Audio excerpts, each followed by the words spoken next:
friends, it's Mrs. Brunning. Thank you for being here for guidance this week. Today I get to share with you a book that I absolutely love. I read this book every year, so if you are a first or second grader or a multi-ager, you've probably heard this story from me before. It's a popular one, so you might even have this at your house. It's also one that I believe our school library has, so if you really enjoy it, you can check it out. It is called Whoever You Are by Mem Fox. And friends, one of the reasons why I love this book so much is that it is such a good reminder that no matter who you are or how old you are or where you live, there are things that we have in common with other people in the world, no matter where they live or how old they are or who they are, which is really cool. So, I like to think, what would I have in common with a 82-year-old man who lives in China? What are some things we would have in common with one another? Well, we both need some type of nutrition, right? We both need water. We both need shelter to protect us from the wind and the rain and the heat. We need love. We have some way to communicate. We use a language of some sort. Chances are we both have family. We both have things we really like, and we both have things we really don't like. And that's really cool because I am a 38-year-old woman who lives in Wisconsin, and we're talking about an 82-year-old man who lives in China. But I still have a lot of things in common with him, and so do you, which is awesome. We talk a lot about how we're unique and we're special, and there's no one else like you in the entire world, and that's cool too. But it's also really cool to think that we have so many things in common with other people throughout the entire world. So, we'll read Whoever You Are. Little one, whoever you are, wherever you are. There are little ones just like you all over the world. And we see all of these different students throughout the entire world. So there's other kids just like you who wear clothes, who have a family, who have shelter. Maybe they live in a house or in an apartment. They might live with a really big family like grandmas and grandpas and aunts and uncles, or it might just be them and one adult. But they have so many things in common with one another, which is really cool. Their skin may be different from yours, and their homes may be different from yours.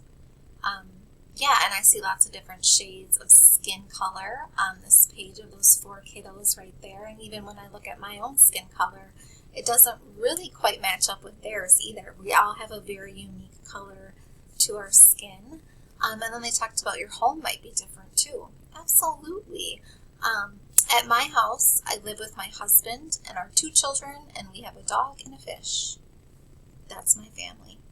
And growing up, I lived with my mom and my dad and my older sister, and we had a dog. You might live with a family that's similar to mine, but you might live with just one grown-up.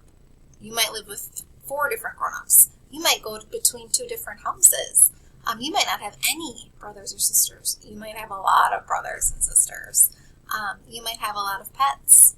You might not have any pets at all, right? So lots of different things, but we all have a home of some kind, and we all have a unique color to our skin. Their schools may be different from yours. Oh my goodness, when I look at this, our school doesn't look like this, right? The ELC and the PC does not look like this. Their learning is happening outside. Some of our learning happens outside, but for the most part, our learning happens inside the school building. They're using some type of like a tablet. A lot of times we use paper and pencil, or a lot of you have been using Chromebooks this year. I also see that it looks like they're all boys at this school. Maybe it's a school where only boys can attend. There are parts in the world where girls aren't allowed to go to school. So we're pretty fortunate that where we live, everybody can go to school. Everybody has the opportunity to get a public education, and that's pretty cool. And their lands may be different from yours. Yeah, this does not look like Mount Horeb or Mount Vernon or Blue Mounds at all, right? I see two people right here riding a donkey. That's a way of transportation, right? You can walk. They have animals that they ride. Friends, a lot of the transportation that I use is my vehicle. I have a car that I drive. There are some parts in the world where people don't have vehicles at all, so they either use animals, they might have bicycles, or they walk places.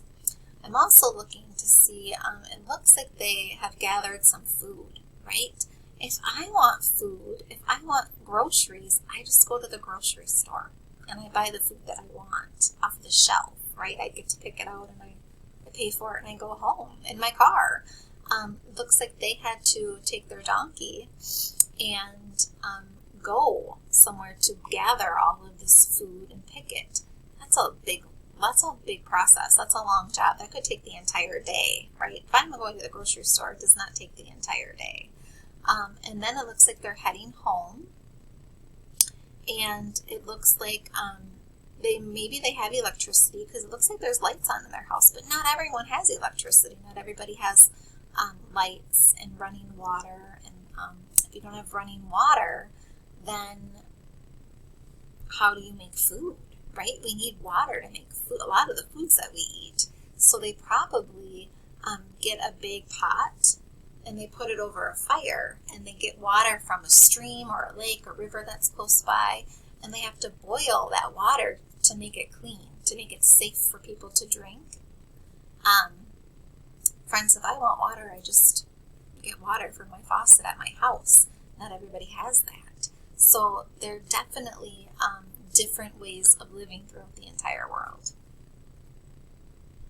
Their lives may be different from yours.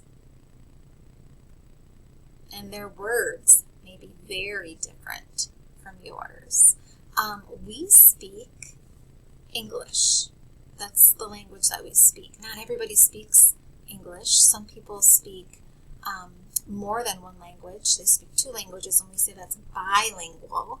If you speak more than two languages, we would say you're multilingual. You know multiple languages. So there's I don't even know how many languages there are in the world. There's a ton of them. And people who aren't able to use their voice for whatever reason, they use something called sign language, where they use their hands to sign for things that they want or things that they need, and that's how they communicate.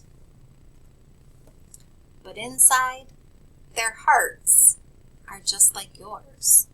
Right? They have feelings too. Whoever they are, wherever they are, all over the world. Their smiles are like yours.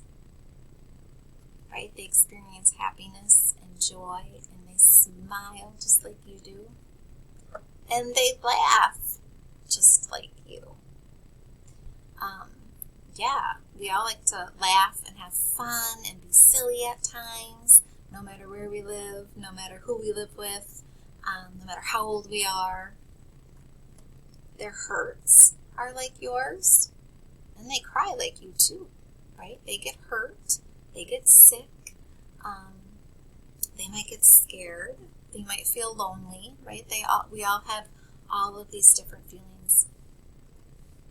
Whoever they are, wherever they are, all over the world.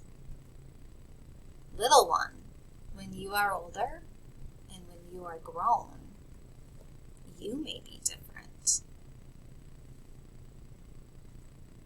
And they may be different. Wherever you are, wherever they are in this big, wide world. But this. Joys are the same, and love is the same. Pain is the same, and blood is the same.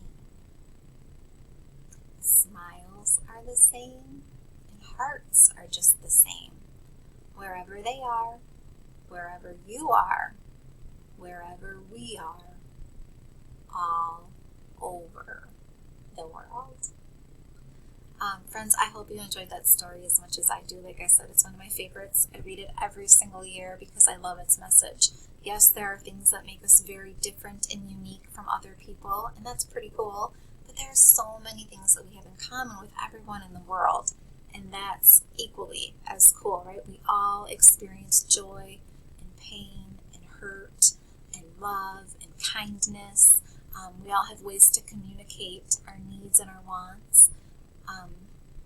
We all have shelter. We all need nutrition. Most people get their nutrition from food, but some people aren't able to eat food or digest the food, and so then they have something called like a feeding tube.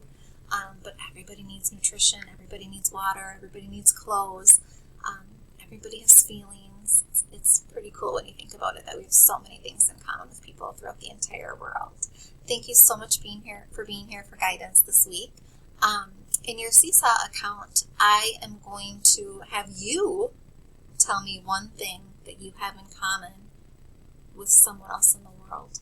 And you get to pick who that person is. You might pick your mom or dad.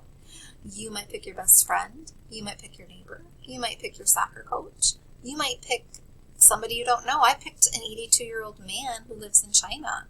Friends, I don't know anybody who lives in China. I just picked someone, right? You can do that too.